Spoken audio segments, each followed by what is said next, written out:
সময়। হালেলুয়া। ধন্যবাদ প্রভু, তুমি মহান। Hallelujah, hallelujah. ঈশ্বরের গৌরব হোক। Amen, amen, amen, amen, amen. Amen. ক্ষমার উপদেশ, ক্ষমা করার অভ্যাস। हालेलुया। क्षमा का उद्देश्य क्षमा करने का अभ्यास। এই অভ্যাস আমাদের প্রত্যেকের কিন্তু নেই।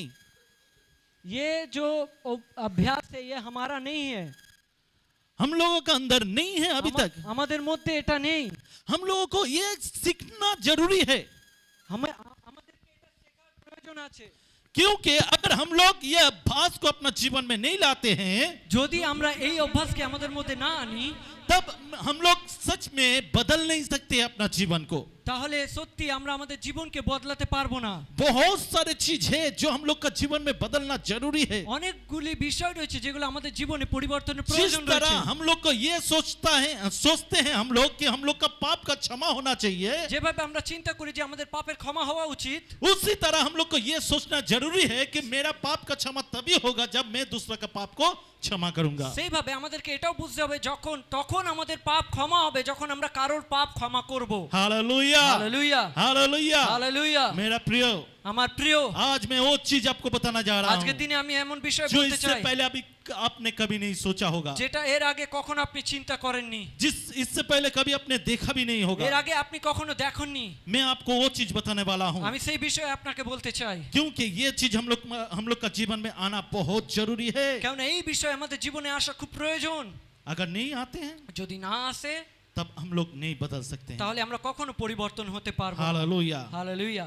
अभी देखेंगे हम लोग वचन से, যদি আমরা এখন বাক্য থেকে দেখি, और आज मैं पावर पॉइंट भी यूज कर रहा আজকে हूँ আমি পাওয়ার পয়েন্ট ব্যবহার করব ताकि आप लोग को ये वचन पूरा याद रहे।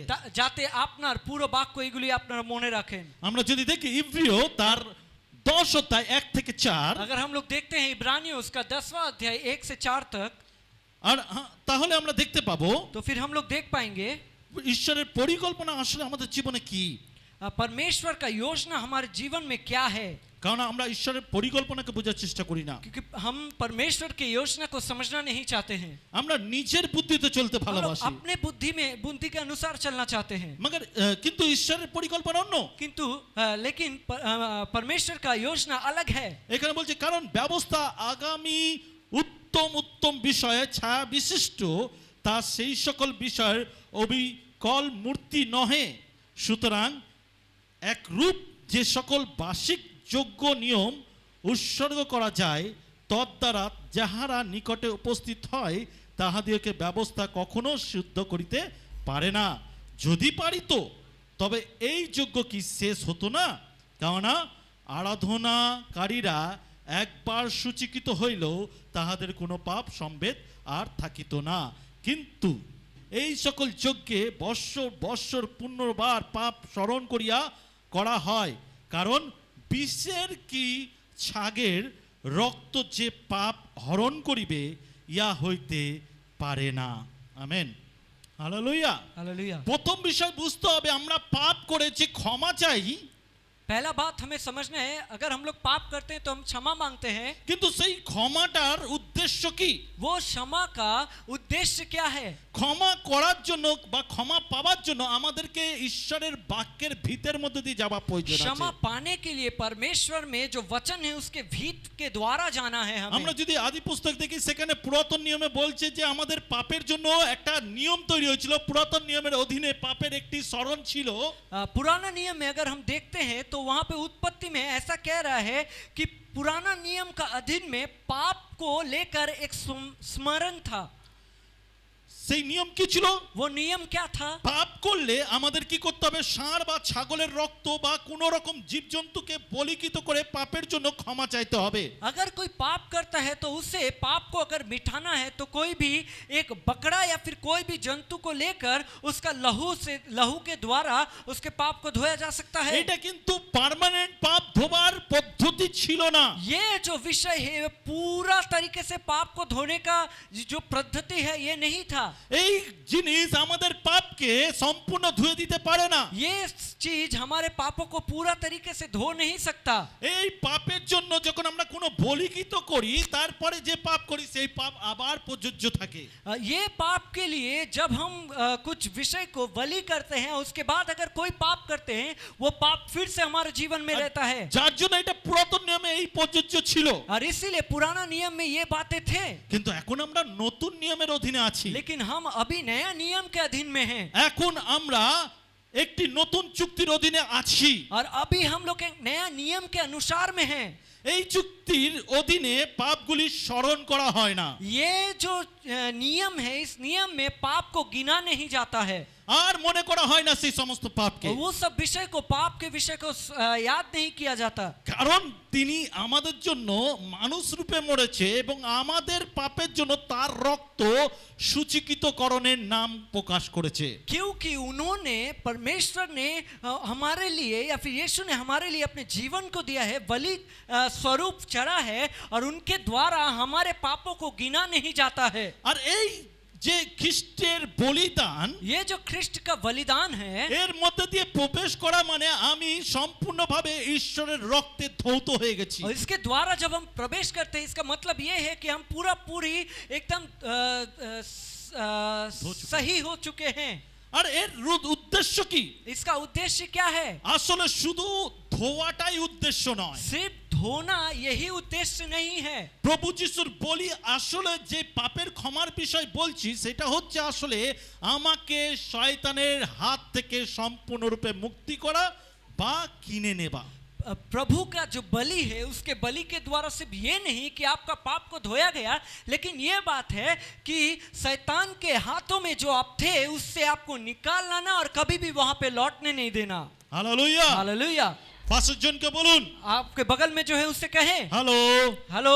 পাশের জনকে বলুন, बगल में जो है उससे कहे, আপনাকে যিশু নিজের রক্ত দিয়ে কিনেছে। आपको प्रभु यीशु ने अपने लहू के द्वारा खरीदा है। আপনাকে যিশু নিজের রক্ত দিয়ে কিনেছে। आपको प्रभु ने अपने लहू के द्वारा खरीदा है। হালেলুয়া। हालेलुया। ক্ষমার এই নতুন চুক্তির অধীনে বাঁচতে আমাদের অবশ্যই ক্ষমা অনুশীলন করতে হবে। क्षमा का ये जो नया नियम है, उसमें अगर हम लोग रहना चाहते हैं, बचना चाहते हैं, तो हमें अवश्य सीखना है कि कैसे हमें क्षमा करना है। আমাদেরও শিখতে হবে যে আমরা কিভাবে অন্যকে ক্ষমা করব। हमें भी सीखना है कि कैसे हम एक दूसरे को क्षमा कर सकते हैं। আমরা অনেক পাপ করি, हम बहुत पाप करते हैं, রোজ করি, रोज करते हैं, আর অভ্যাস করে নিয়েছি, अभ्यास कर लेते हैं, আর সহজে লোকের কাছে বা ঈশ্বরের কাছে গিয়ে ক্ষমা চাই। और बहुत तरीके से हम परमेश्वर के पास जाकर क्षमा मांगते हैं। কিন্তু আমার প্রিয়জন, लेकिन मेरे प्रियजन, আমার বন্ধু, मेरे दोस्त, আমার আত্মীয় मेरे जो परिजन हैं, যখন আমার বিরুদ্ধে কোনো অন্যায় করে जब मेरे विरुद्ध में कोई पाप करते हैं, আমি তাকে বলি मैं उससे कहता हूँ, আমি তো ক্ষমা করলাম, मैं तो क्षमा किया, কিন্তু তোমার ওই জিনিস আমি কখনো ভুলতে পারবো लेकिन না। वो बात जो तूने किया था उसे मैं कभी नहीं भूलूंगा। এটা কি তাহলে ক্ষমা? क्या ये क्षमा है? ক্ষমার মানে কি? क्षमा का मतलब क्या है? আমি তোমাকে ক্ষমা করলাম, मैंने तुझे क्षमा किया, কিন্তু আমি তোমার সঙ্গে কথা বলবো না। लेकिन मैं तुमसे बात नहीं करूंगा। আমি তোমাকে দেখে মুখ ঘুরিয়ে নেব। मैं तुम्हें देखूंगा और मुंह घुमा लूंगा। আমি তোমার সুখে দুঃখে তোমার সঙ্গে দাঁড়াবো না। मैं तुम्हारा सुख और दुख में खड़ा नहीं रहूंगा तुम्हारे साथ। তোমার সঙ্গে আমার আর কোনো পরিচয় নেই। तुम्हारे साथ मेरा और कोई भी परिचय नहीं है। না না না, ना ना ना ना, এটা ক্ষমা নয়। ये क्षमा नहीं है। এটা ক্ষমার নাম নিয়ে আপনি আপনার ক্ষমা না করাটাকে ঢাকছেন। ये क्षमा का नाम लेकर आप क्षमा नहीं कर रहे, उसे आप ढाक रहे हैं। ক্ষমার মানে হলো क्षमा का मतलब है আমি তোমাকে ক্ষমা করলাম मैंने तुम्हें क्षमा किया, আর তোমার সবকিছু আমি ভুলে গেলাম। तुमने जो कुछ भी किया उसे मैं भूल गया। তুমি আগের থেকেও অধিক আমার কাছের হলে। तुम पहले से भी ज्यादा मेरा और भी करीबी हो चुके हो। আমি আরো তোমার উপরে ভরসা করি। मैं तुम पर और भी भरोसा करता আমি তোমার हूँ। সুখে দুঃখে তোমার সঙ্গে দাঁড়াবো। मैं तुम्हारा सुख और दुख में एक साथ रहूंगा, আর তুমি আমার প্রিয়জনই থাকবে। और तुम मेरा प्रिय रहोगे। হালেলুয়া। Hallelujah, hallelujah. हालेलुया। কখনো কখনো ক্ষমা চাওয়ার চেয়ে কাউকে ক্ষমা করা কঠিন। कभी कभी क्षमा मांगने से ज्यादा कठिनाई है किसी को क्षमा करना। আমেন। आमीन। আমাদের প্রত্যেকের জীবনে আছে না এরকম একটা हर एक के উদ্দেশ্য? जीवन में ऐसा कुछ है ना। আমরা কিছু জন আছে যাদেরকে আমার জীবনে আমি কখনো ক্ষমা করতে পারি না। कुछ कुछ व्यक्ति है हमारे जीवन में जिसको कभी भी हम क्षमा नहीं कर सकेंगे, করি না, करते ही नहीं है। আমরা বলি সবকে ক্ষমা করে দেবো, वो सब को क्षमा करूंगा, কিন্তু ওই ব্যক্তিকে আমি ক্ষমা করব लेकिन না। उस व्यक्ति को मैं क्षमा नहीं करूंगा। আপনি জেনে রাখুন ক্ষমাই কিন্তু আপনাকে ক্ষমা দিতে आप পারে। ये बात जान रखें कि क्षमा ही आपको क्षमा दे सकेंगे। সেই জন্য इसीलिए আসুন ক্ষমা অনুশীলন সম্পর্কে কিছু মুহূর্ত কথা বলি। और इसीलिए आइए हम लोग क्षमा के विषय में कुछ बातें करें। কিন্তু জেনে রাখবেন অনুতাপ लेकिन ये অবশ্যই ক্ষমার আগে। ये बात रखना, याद रखना कि स्वीकार करना, अपने आप को नीचा करना जो आपको क्षमा की ओर लेके जाता है। অনুতাপ, स्वीकार, অনুতাপ কথার অর্থ হলো আমি রিয়েলাইজ করলাম আমি ভুল করেছি আর করব না। स्वीकार का मतलब ये है कि मैंने कुछ गलत किया है और इसके बाद मैं नहीं करूंगा।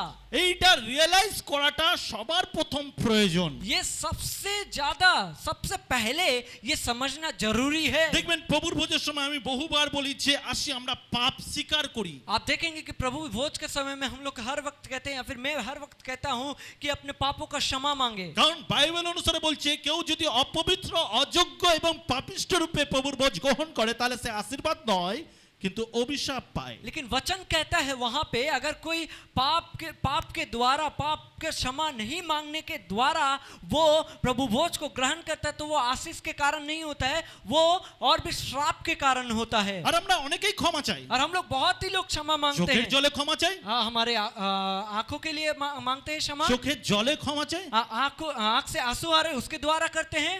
কিন্তু लेकिन মনে মনে ক্ষমা চাইতে যেতে বলি প্রভু এইবারের মতন ক্ষমা করে দাও।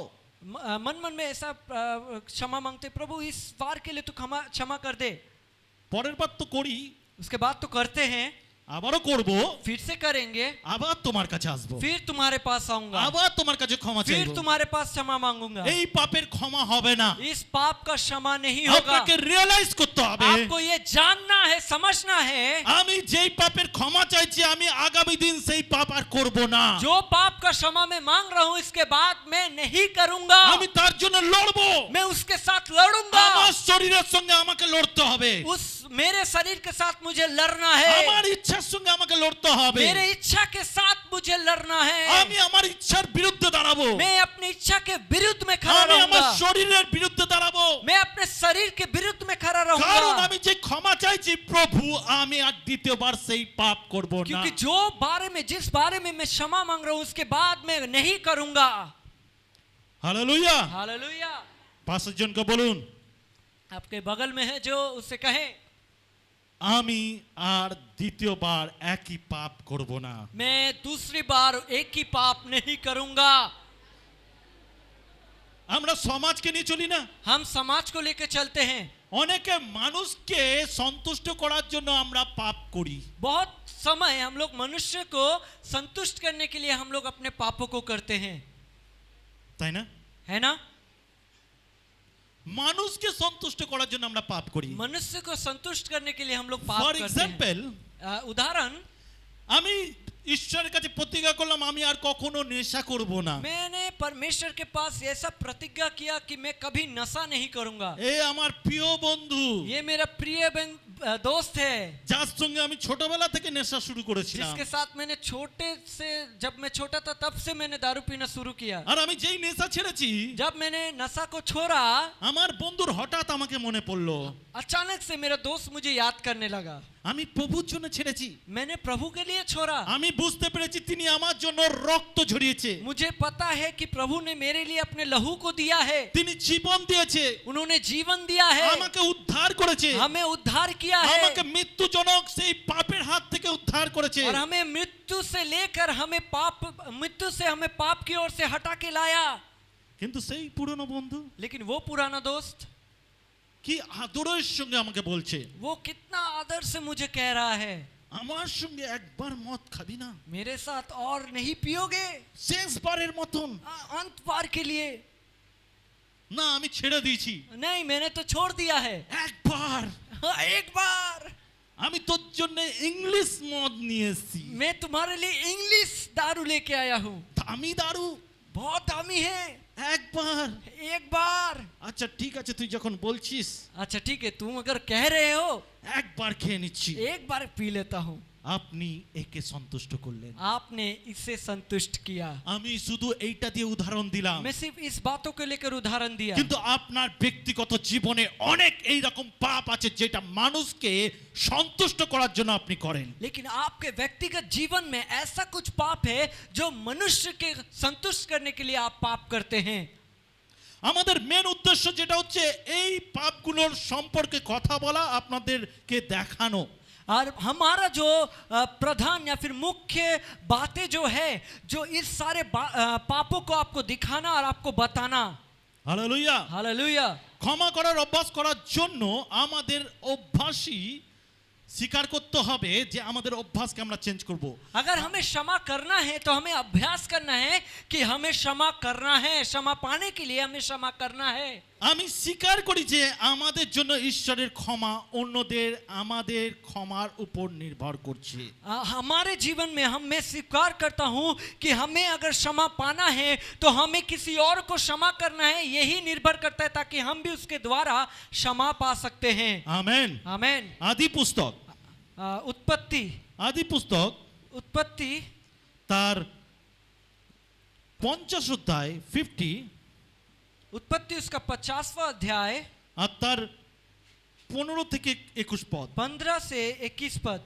जब यूसुफ के भाइयों ने देखा कि उनके पिता की मृत्यु हो चुकी है, तब कहने लगे, अब कदाचित यूसुफ हमसे घृणा करेगा, हमसे उन सब बुराइयों का बदला लेगा जो हमने उससे की थी। अतः उन्होंने यूसुफ के पास एक दूत भेजा और कहा, तुम्हारे पिता ने अपनी मृत्यु के पूर्व ये आदेश दिया था, यूसुफ से कहना कि वह कृपया कर अपने भाइयों के अपराध और पाप न करे, क्योंकि उन्होंने उसके साथ बुराई की थी। अब कृपा कर अपने पिता के परमेश्वर के सेवकों के अपराध क्षमा कीजिए। जब उन्होंने ये बातें यूसुफ से कही तब वह रो पड़ा।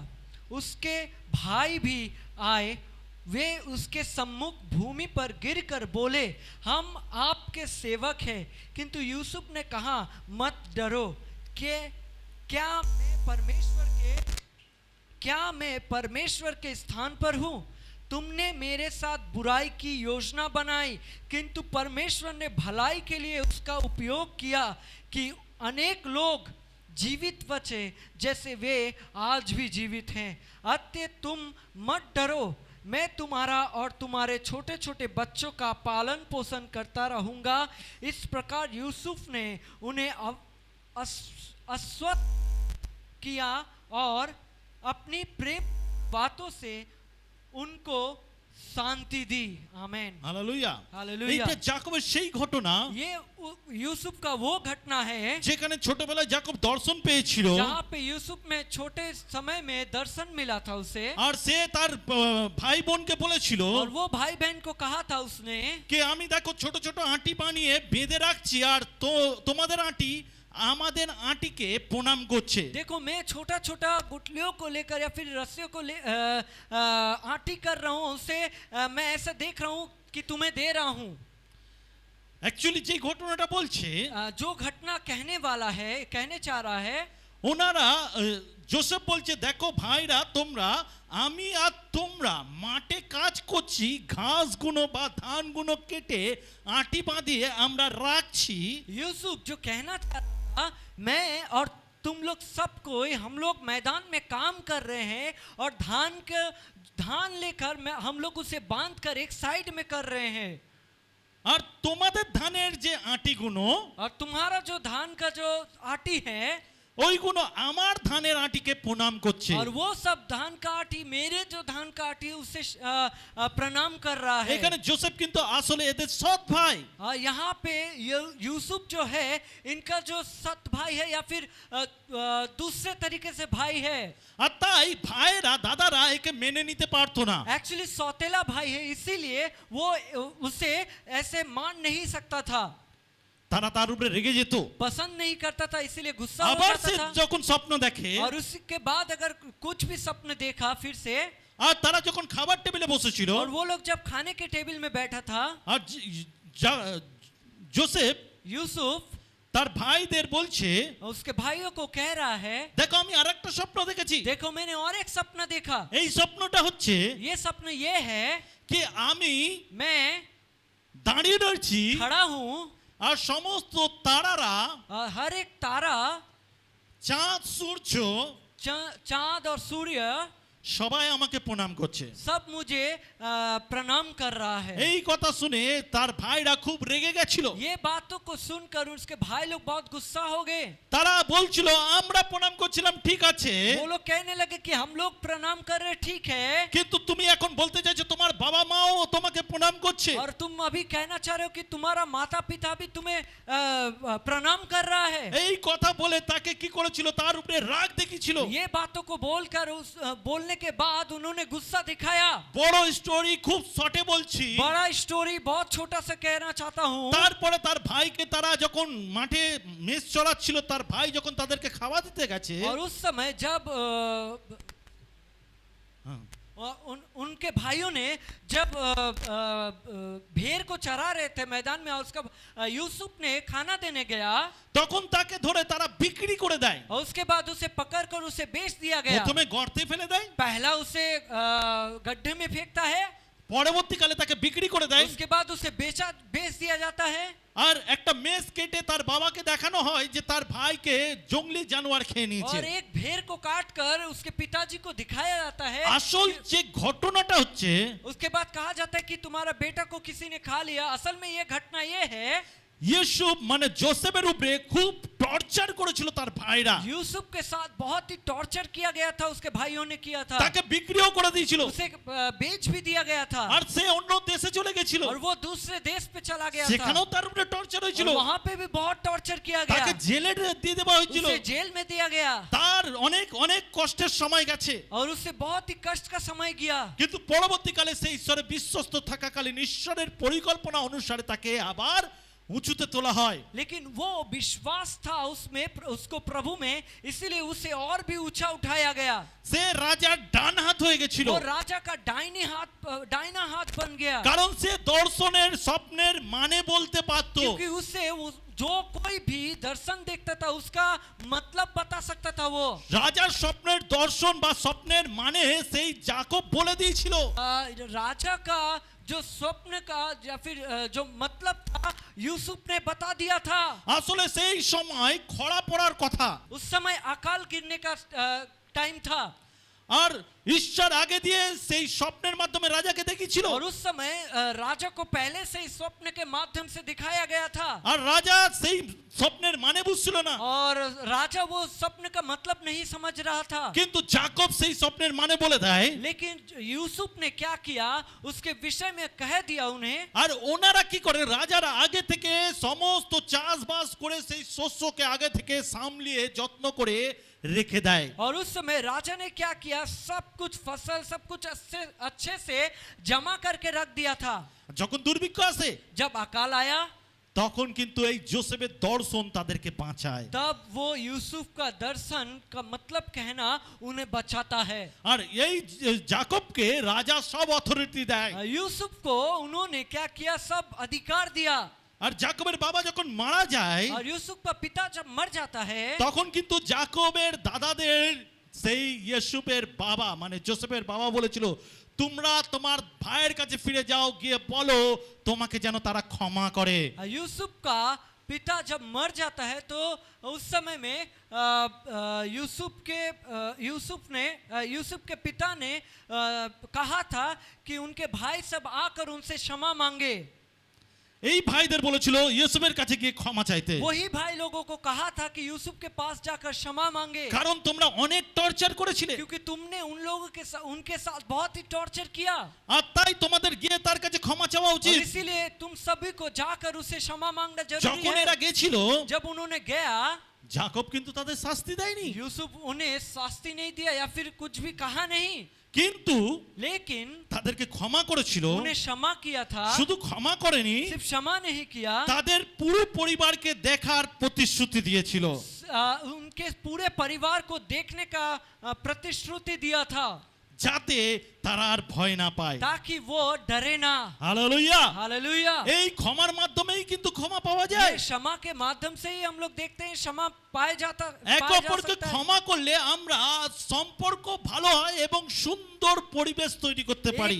एक दूसरे को जब हम क्षमा करते हैं तभी एक अच्छा वातावरण तैयार होता है। মতি তার 6 অধ্যায় मत्ती उसका 6 अध्याय 14-15 পদ যদি দেখি, 14 और 15 पद अगर देखते हैं, কারণ তোমরা যদি লোকেদের অপরাধ ক্ষমা করো তবে তোমাদের স্বর্গীয় পিতা তোমাদিওকেও ক্ষমা করিবেন, কিন্তু তোমরা যদি লোকদিওকে ক্ষমা না করো তবে তোমাদের পিতা তোমাদেরও অপরাধ ক্ষমা করিবেন না।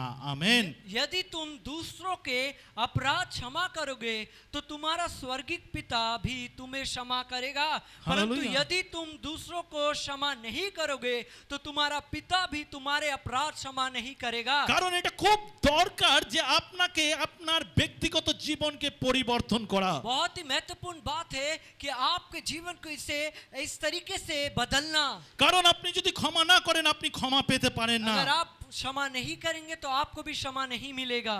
আপনি লোককে ক্ষমা করতে চান না, কিন্তু আপনি চান আপনাকে লোকে ক্ষমা করুক। आप लोगों को क्षमा नहीं करना चाहते, लेकिन आप चाहते कि लोग आपको क्षमा करें। আপনি স্বার্থপর জীবন যাপন করছেন, आप स्वार्थी जीवन को बिताते हैं। আপনি শুধু নিজেরটা বোঝেন, आप सिर्फ अपने आप के बारे में जानते हैं, আপনি सोचते हैं। ঈশ্বরের পরিকল্পনাকে বোঝেন না, आप परमेश्वर के योजना को नहीं समझते हैं, আর তাই আপনি অন্যকে নিজের মতন করে দেখেন और না। इसीलिए अपने आप को अपने द्वारा नहीं देखते हैं। যদি দেখি মথি 18 অধ্যায় अगर हम लोग देखते हैं मत्ती उसका 18वां अध्याय আর 23 থেকে 35 পদ, 23 से लेकर 35 पद, এখানে একটা ঘটনা তুলে ধরা আছে। यहाँ पे एक घटना के विषय में कहा गया है। আর যার জন্য আমি ভাই সুশীলকে বলবো সেই ঘটনাটা পড়তে। इसलिए भाई सुशील को मैं कहूंगा कि इस विषय को पढ़ने के लिए আর খুব ইন্টারেস্টেড গল্প, बहुत ही अच्छा बातें हैं इसमें, ক্ষমার বিষয়। क्षमा के बारे में। পড়ি।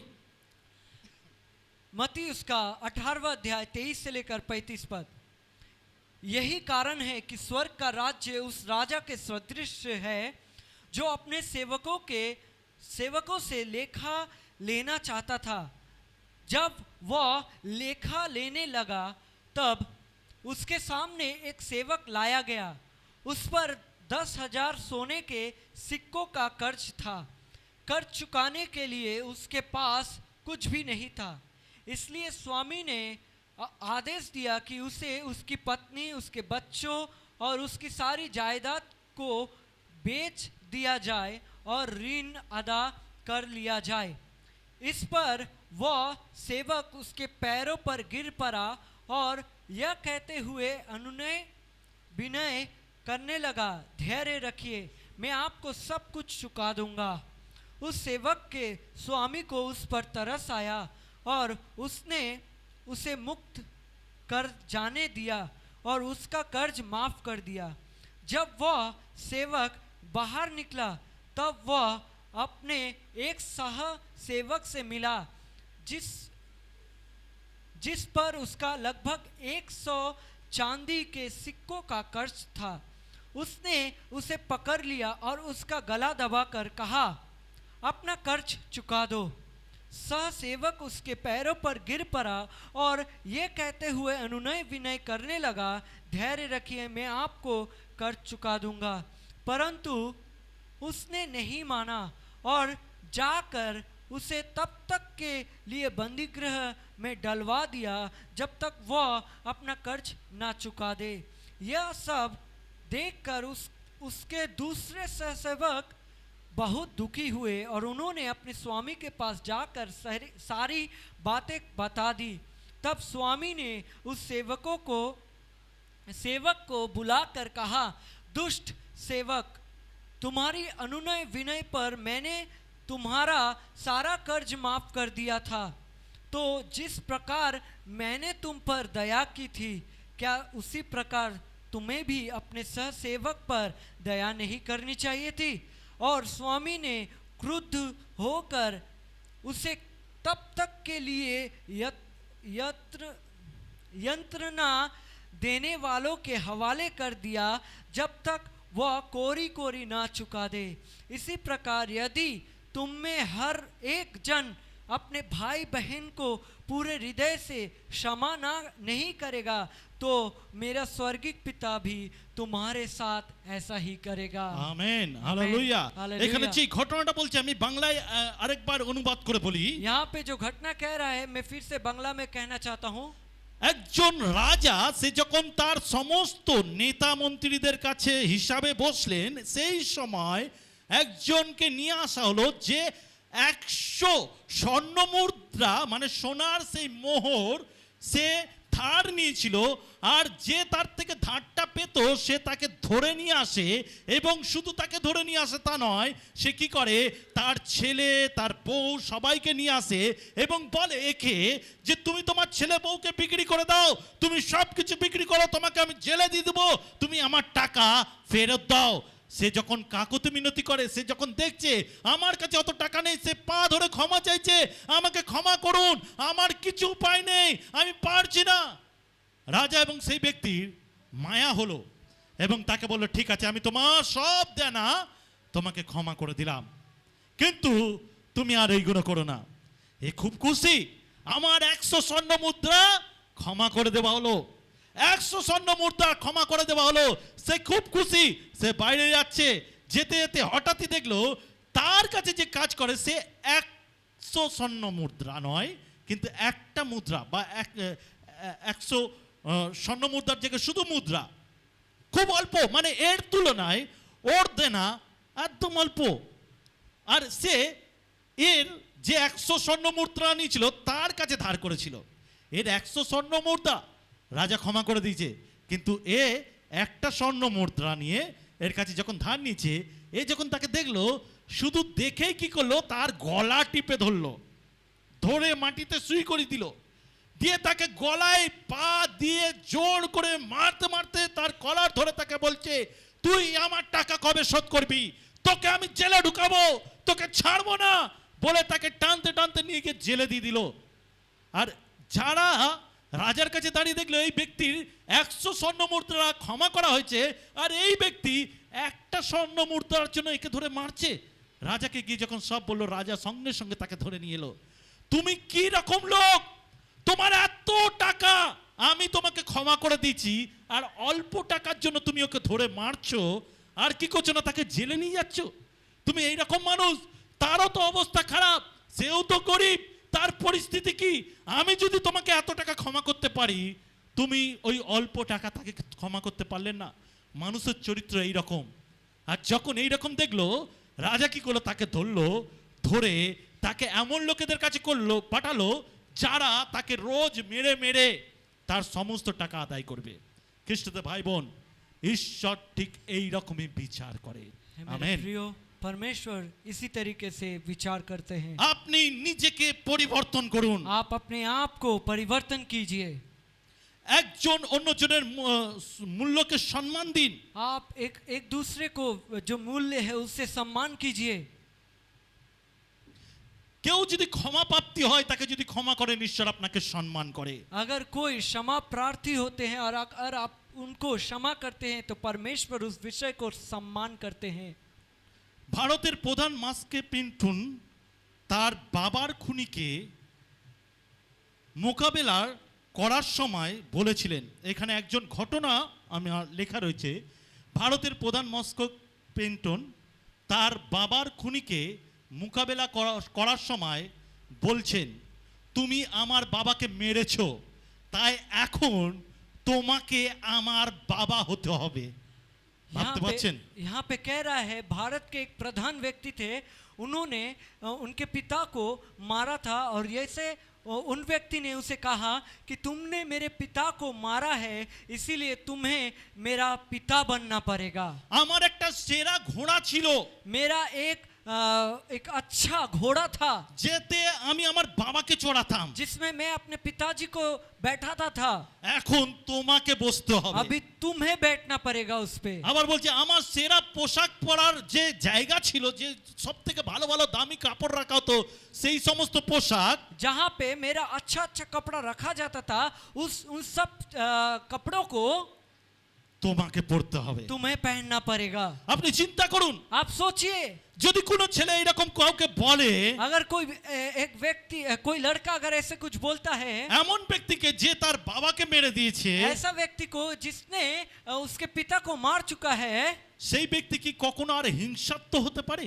क्या वो व्यक्ति कभी भी ऐसा हिंसात्मक हो सकता है? সে কি আর কখনো কাউকে মার্ডার করতে পারবে? वो कभी भी ऐसा किसी को मार सकता है? সে কি কখনো আর রাগী হবে? वो कभी भी ऐसा गुस्सैल हो सकता है? আমার মনে হয় मुझे लगता है ওই ছেলেটার বাবা হিসাবে যখন সে দাঁড়াবে, সে তার নিজের বাবার থেকেও অধিক তাকে প্রেম করবে। वो व्यक्ति जब उसके पिता के समान खड़ा रहेगा, वो उसके पिता जितना प्यार करता है उससे भी कई ज्यादा उसे प्यार करेगा। কারণ সে বুঝতে পারবে আমি যে অন্যায় করেছি তার থেকে অধিক আমি তাকে ভালোবাসা দেব। क्योंकि वो सोचेगा कि जो मैंने अन्याय किया है उससे भी कई ज्यादा मैं उसे प्यार करूंगा। হালেলুয়া। हालेलुया। রোমিও 5 অধ্যায় रोमियो उसका 5वां अध्याय 6 থেকে 10। 6 से लेकर 10।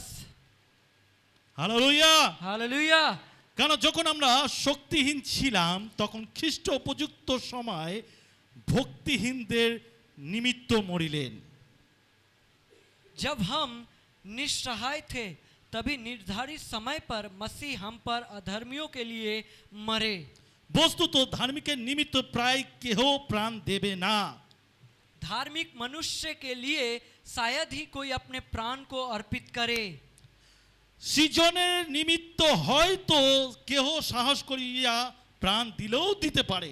फिर भी हो सकता है कि भले मनुष्य के लिए कोई मरने को तैयार हो जाए, কিন্তু ঈশ্বর আমাদের প্রতি তাহার নিজের প্রেম প্রদর্শন করিতেছেন, কারণ আমরা যখন পাপী ছিলাম তখনও খ্রিস্ট আমাদের নিমিত্ত প্রাণ দিলেন। किंतु हम पापी ही थे जब मसीह हमारे लिए मरे, और उससे परमेश्वर ने हमारे प्रति अपने प्रेम का प्रमाण दिया है। সম্পত্তি তাহার রক্তে, সুতরাং সম্পত্তি তাহার রক্তে যখন ধার্মিক গণিত হইয়াছি, তখন আমরা কত অধিক নিশ্চয় তাহা দ্বারা ঈশ্বরের ক্রোধ হইতে পরিত্রাণ পাইব। यदि हम मसीह के रक्त के कारण धार्मिक ठहराए गए, तो हम निश्चय ही मसीह द्वारा परमेश्वर के प्रकोप से बच जाएंगे। হালেলুয়া। কারণ যখন আমরা শত্রু ছিলাম, তখন যদি ঈশ্বরের সহিত তার পুত্রের মৃত্যু দ্বারা সম্মিলিত হইলাম, তবে সম্মিলিত হইয়া কত অধিক নিশ্চয় তাহার জীবনে পরিত্রাণ পাইব। हम शत्रु ही थे जब परमेश्वर के साथ हमारा मेल उसके पुत्र की मृत्यु द्वारा हो गया था, और परमेश्वर के साथ मेल हो जाने के बाद उसके पुत्र के जीवन द्वारा निश्चय ही हमारा उद्धार होगा। হালেলুয়া। हालेलुया। হালেলুয়া। हालेलुया। প্রভু যিশু কিন্তু আমাদেরকে ধার্মিক দেখে প্রাণ দেয়নি। प्रभु यीशु हमको धार्मिक देखकर अपने जीवन को नहीं दिया। যারা ভালো ব্যক্তি তাদের জন্য প্রাণ দেয়নি। जो अच्छा व्यक्ति है उनके लिए अपने जीवन को नहीं दिया। কিন্তু বাইবেল বলছে তিনি পাপকে ঘৃণা করে পাপীদের ভালোবাসে। परमेश्वर वचन कह रहा है कि परमेश्वर पापियों को प्यार करता है। হালেলুয়া। हालेलुया। তাহলে আমরা যখন পাপী তখন থেকেই তিনি আমাদেরকে ভালোবাসেন। हम जब पापी थे तब से ही परमेश्वर हमें प्यार करता তিনি है। কখনো আমাদের পাপকে গুনেনি। वो कभी भी हमारे पाप को गिना नहीं। যদি দেখি মতি 18 অধ্যায় তার 12 পদ থেকে अगर हम लोग देखते हैं मत्ती 12 আর 13, 18वां अध्याय उसका 12 से 13 तक, তোমাদের কেমন বোধ হয় কোন ব্যক্তি যদি 100 মেষ থাকে আর তাদের মধ্যে একটি হারাইয়া যায়, তবে সে কি অন্য 99টা মেষ ছাড়াইয়া পর্বতে গিয়া ওই হারানো মেষটির অন্বেষণ করিবে না? আর যদি সে কোনো ক্রমে সেটি পায়, তবে আমি তোমাদিওকে সত্য কইতেছি, সে 99টা হারিয়া যায় নাই, তাহাদের অপেক্ষা সেটির নিমিত্ত সে অধিক আনন্দ করে। तुम्हारा क्या विचार है? यदि किसी के पास 100 भेड़े हैं और उनमें से एक भेड़ भटक जाए तो क्या वह उन 99 भेड़ों को पहाड़ी पर छोड़कर उस भटकी हुई भेड़ को खोजने नहीं जाएगा? और यदि वह उसे मिल जाए तो मैं तुमसे सच कहता हूँ कि वह उन 99 भेड़ों को अपेक्षा जो भटकी नहीं थी उस भेड़ के लिए अधिक आनंद मनाएगा। হালেলুয়া। हालेलुया। আমি আপনাদেরকে মনে করিয়ে দিতে চাই, मैं आप लोगों को इस बातों को याद दिलाना चाहता हूँ। জেনে রাখবেন আপনি হারিয়ে গেছেন বলে ঈশ্বর আপনাকে বাছাই आप করেছে। ये बात जान ले कि आप खो गए थे इसीलिए परमेश्वर आपके लिए आए हैं। আর ঠিক সেইভাবে আপনার জীবন থেকে এমন কোন ব্যক্তি যে আপনার প্রিয় ছিল, আপনার রাগ বা হিংসা আপনার জীবন থেকে তাকে হারিয়ে দিয়েছে। और ऐसा भी हो सकता है कि आपके जीवन में ऐसा कोई व्यक्ति था जो आपके गुस्सा और आपके आचरण के द्वारा परमेश्वर से हट गया है, কারণ আপনি তাকে ক্ষমা করতে পারেননি, क्योंकि आप उसे क्षमा नहीं कर सके हैं, কারণ আপনার ক্ষমার চরিত্র হারিয়ে গেছে। क्योंकि आपका जो क्षमा का चरित्र था वो चल गया है। ঈশ্বর আপনাকে খুব ভালো ভালো পরিজন, প্রিয়জন, আপনজনকে দিয়েছে, परमेश्वर आपको बहुत ही प्रियजन अपना और प्रियजन आपको दिया है, কিন্তু আপনার ক্ষমা করার মনোবৃত্তি না থাকার দরুন তো আপনি তাদেরকে হারিয়েছেন। लेकिन आपको क्षमा करने का वो चरित्र नहीं है इसीलिए वो आपसे हट गया है। আপনি ক্ষমা করতে পারেন না বলে আজ আপনার প্রিয়রা আপনার কাছে নেই।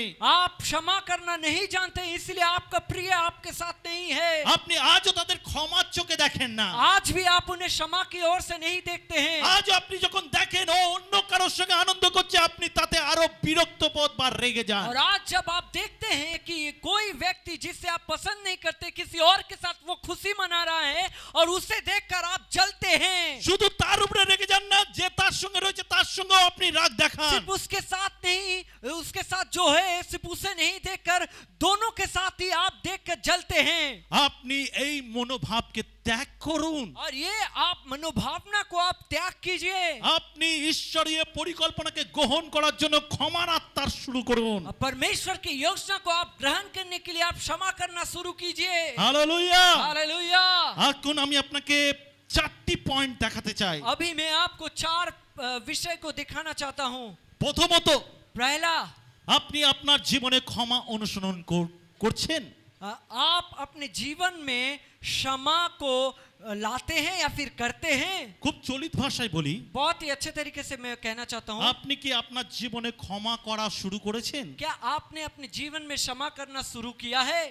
স্বীকার করুন যে আপনাদের প্রতি ঈশ্বরের ক্ষমা অন্যদের ক্ষমা করার উপর নির্ভর করে। स्वीकार कीजिए कि आप जब क्षमा मांगते हैं इसके पहले आपको दूसरे को क्षमा करना है, তাহলেই ঈশ্বর আপনাকে ক্ষমা করবে। तभी आपको परमेश्वर क्षमा करेंगे या फिर क्षमा करेंगे।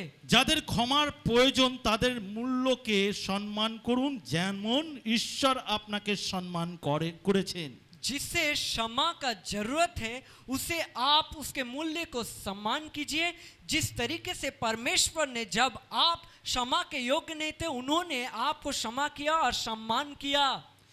ক্ষমা করা একজনের প্রতি ভালো আচরণ করুন যেমন ঈশ্বর আপনাদের প্রতি আচরণ করেন। क्षमा करने के द्वारा आपको उसके प्रति अच्छा व्यवहार करना है, जिस प्रकार से जब परमेश्वर आपको क्षमा करते हैं वो भी आपके और अच्छे व्यवहार करते हैं। এবং শেষ পয়েন্ট সবথেকে ইম্পর্টেন্ট, अंतिम जो पॉइंट है सबसे महत्वपूर्ण, ক্ষমা করুন যেমন ঈশ্বর ক্ষমা করেন क्षमा कीजिए क्योंकि जैसे परमेश्वर क्षमा करता है আর ভুলে যায়। और भूल जाइए। হালেলুয়া। हालेलुया। ক্ষমা করে ওদের অন্যায়কে ভুলে যেতে হবে। क्षमा करने के बाद वो उन्होंने जो अन्याय किया है उसे भूल जाना है। আমি আপনাদেরকে একটা কথা বলি, मैं आप लोगों को एक बातें को बताना অনেকজন चाहता এই हूँ। মণ্ডলীতে বহু বছর ধরে আছে बहुत लोग इस मंडली में बहुत सालों से है, এবং তারা এইগুলো শুনেছে।